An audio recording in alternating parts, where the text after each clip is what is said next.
Bernier se présente pour un nouveau mandat. Il est candidat pour le Parti conservateur. Selon vous, est-ce que c'est une sage décision de sa part de se représenter? C'est à discuter. Maxime, il n'y aura absolument pas de problème à passer. Il va passer encore avec plus de 15 000 voix. Moi, je le vois très bien garder son poste. C'est une bonne chose qu'il revienne. Bonjour, M. Bernier. Bonjour, comment ça va? Ça va très, très bien. Très heureuse de vous accueillir Moi aussi, dans ce petit coin chaleureux de la Beauce. Oui. C'est un Maxime Bernier serein qui s'est présenté devant nous ce jour-là. Les épisodes peu joyeux du printemps dernier sont pour lui chose du passé. La page est tournée, comme il se plaît à le dire.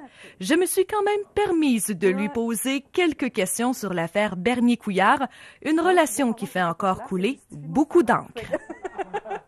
Vous devez sûrement être au courant que la biographie de Mme Couillard va sortir pendant la campagne électorale.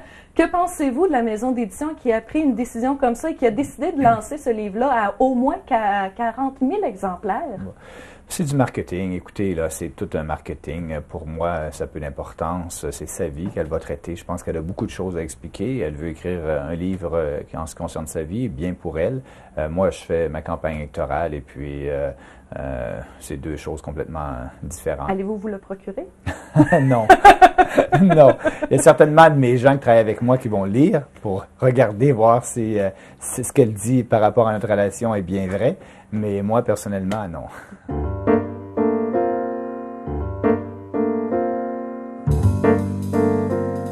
Est-ce que ça a changé votre façon de travailler?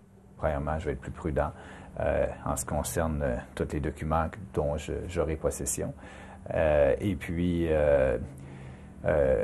il y a des questions que j'aurais dû poser à Mme Couillard. Je savais de son passé ce qu'elle a bien voulu me dire. Et puis, j'aurais peut-être dû être plus persistant. Donc, on ne m'y prendra pas deux fois.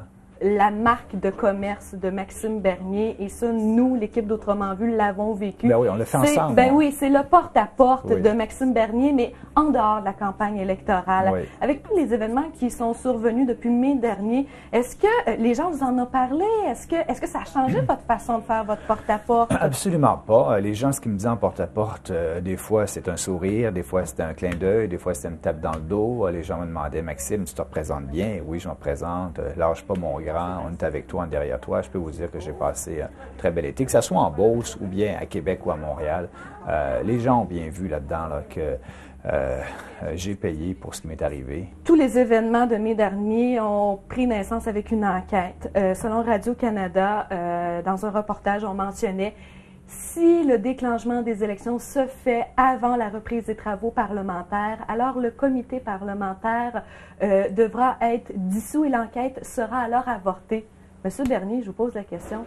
Êtes-vous content que les élections fédérales aient été déclenchées le 7 septembre dernier? Écoutez, c'est le premier ministre qui décide de la date des élections. Les commissions parlementaires sont tout à fait autonomes et responsables. S'ils veulent refaire une enquête ou convoquer d'autres témoins après la prochaine élection, libre aux parlementaires de le faire, ils ont tous les pouvoirs. Êtes-vous soulagé?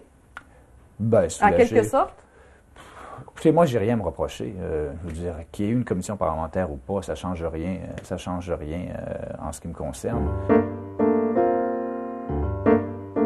S'il vient qu'à gagner ces élections, pensez-vous qu'il a des chances de se faire attribuer un nouveau ministère? Je croirais que oui. Non, pas un nouveau ministère. C'est sûr, ils vont laisser baisser un petit peu la poussière, puis ils vont lui redonner un autre ministère. C'est à lui de mettre en valeur ses capacités. Si vous êtes réélu, Oui.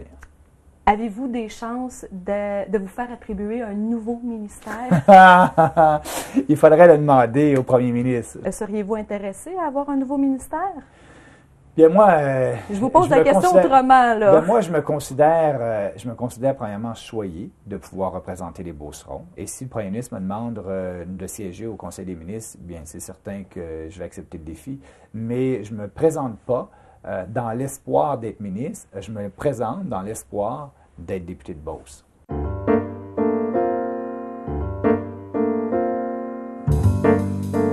Quels seront les éléments qui vous permettront d'être élu pour une deuxième fois?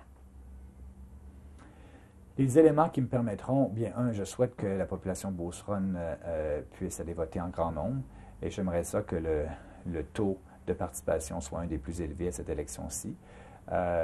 l'élément important, c'est de continuer à démontrer aux Beaucerons que malgré les postes que j'avais aux affaires étrangères ou à l'industrie, j'étais toujours présent en Beauce par mon porte-à-porte ou à chaque week-end, j'étais ici pour répondre aux besoins des citoyens. Je faisais du bureau de comté et je vais faire la même chose en tant que député pour bien les représenter. Donc, je pense que le meilleur élément qui pourrait convaincre les Beaucerons de voter pour moi, c'est le passé, ce que j'ai fait.